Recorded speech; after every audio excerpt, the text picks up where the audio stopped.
Yesterday we have started with of the pteridophyta. So can I pose certain questions for you? Pteridophytes. It is there on the screen. You can just see and spell it out. Xylotum, కొన్ని examples చెప్పండి అమ్మా నిన్న చెప్పాను కదా. Azula, Selaginella. Lycopodium, Yeah, very good. Azolla, Salvinia, Salvinia, okay. Angiopteryx, Lycopodium, Selaginella, okay. Marsilia, the what is Marsilia? Marsilia, Azolla ఏంటివి ఇవి ఎక్కడ ఉంటాయి? Where they are growing? Aquatic. They are the aquatic forms. Yeah, they grow in the water. Okay, right. Next important point also I told you here regarding the morphology of the plant body. Okay, we know that these pteridophytes are identified with the help of their leaves, right? So we can find two different types of leaves in the pteridophytes. What are those? Rendu? Microphylous leaves and the macrophylous leaves. Okay, good. Next also we studied about the stem. How is the stem? It is branched or unbranched? branched, They are branched. Okay, fine. Next about we studied about the vascular system. Okay, the plants are going to develop the stele, that is a formation of vascular bundles, the xylem and the phloem. Okay, so what are the different types of steels can we observe in the pteridophytes? protostele, siphonostele, Siphonosteal.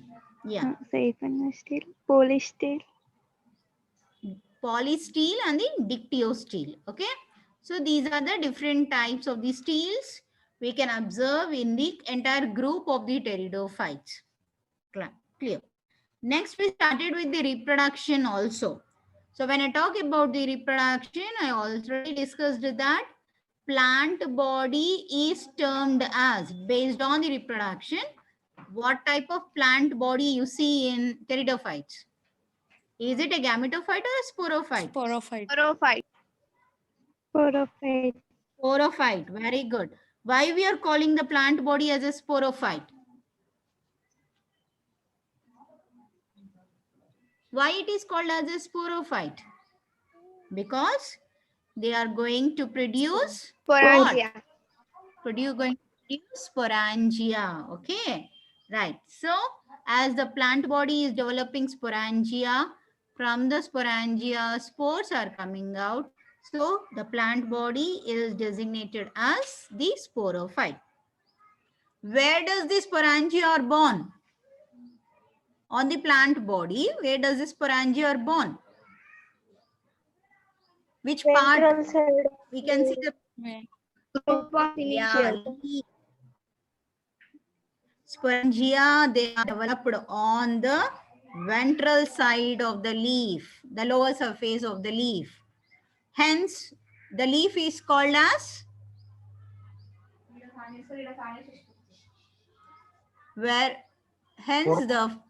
leaf is called as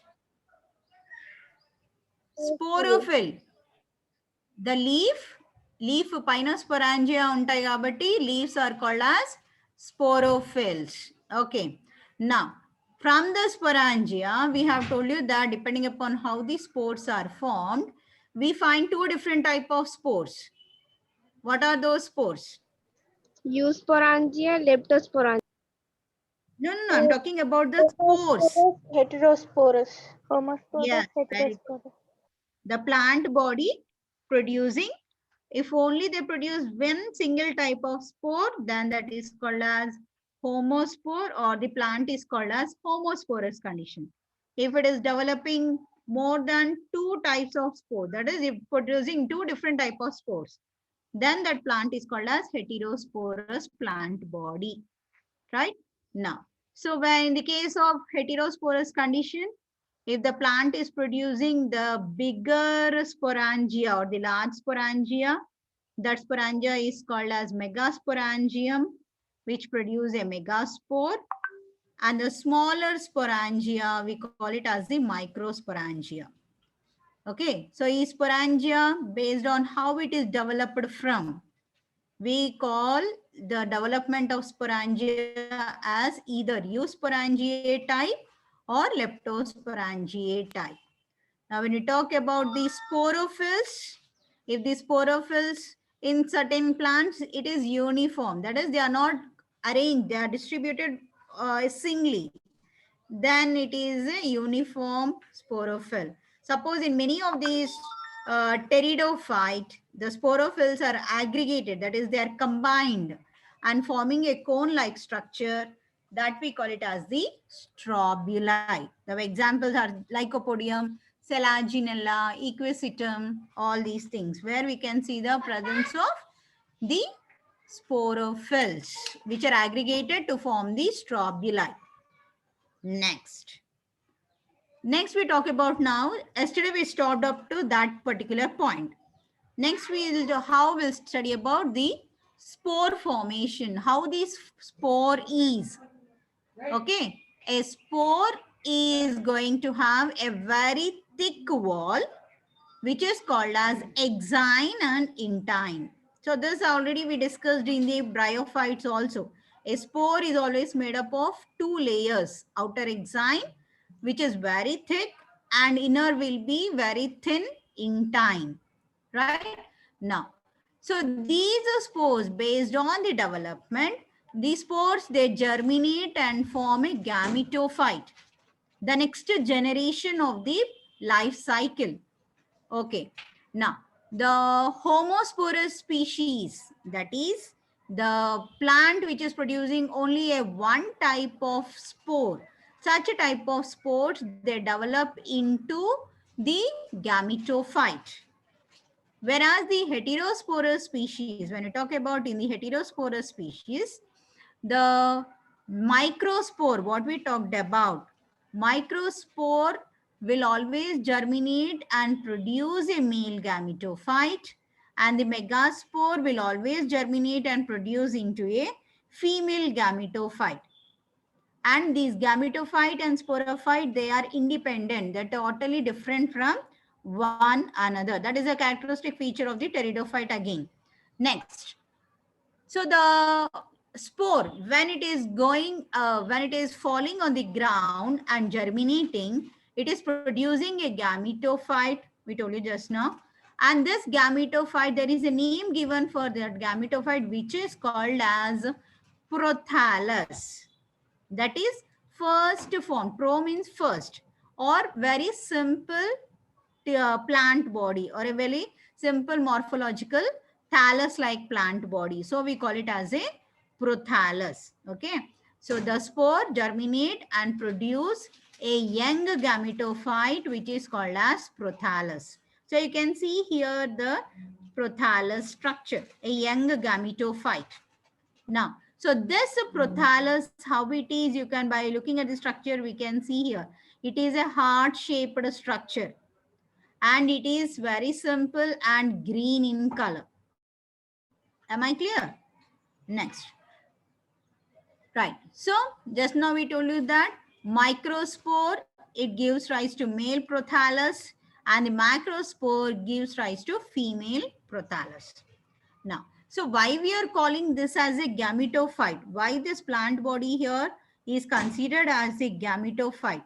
Because on them or inside the thallus, you can see the development of reproductive organs or the sexual organs.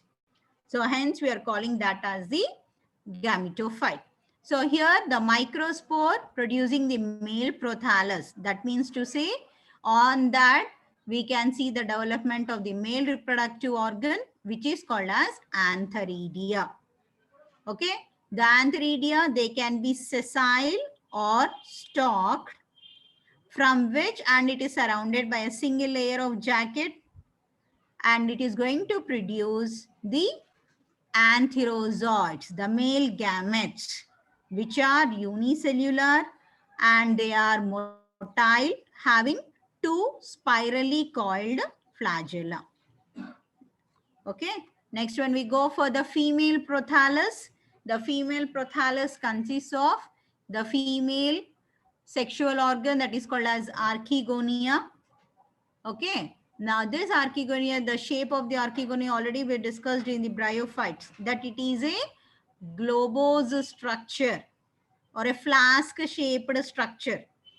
It is having a broad venter at the base and a long neck.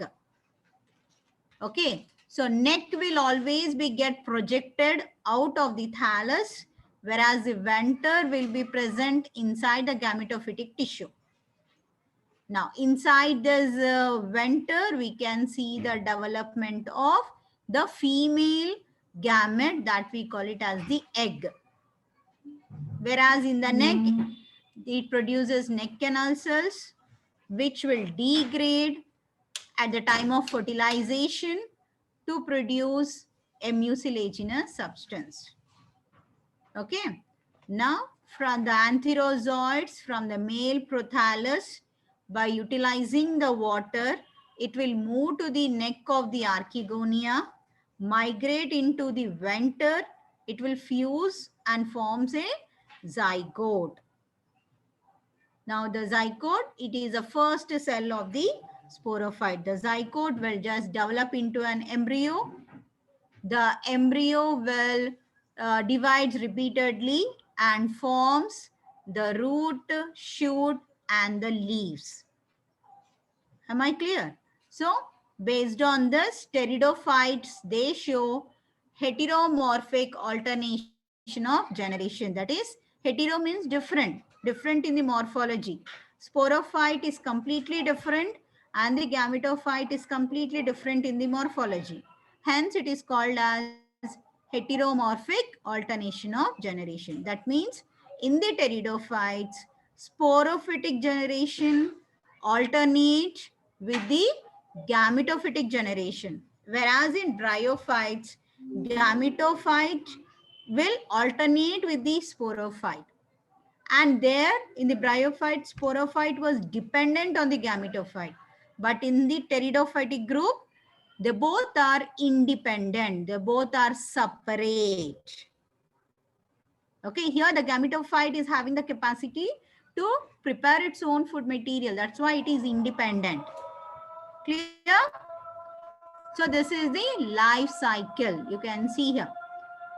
So what is the life cycle here? This is the dominant phase of the plant body, which I am calling it as a sporophyte.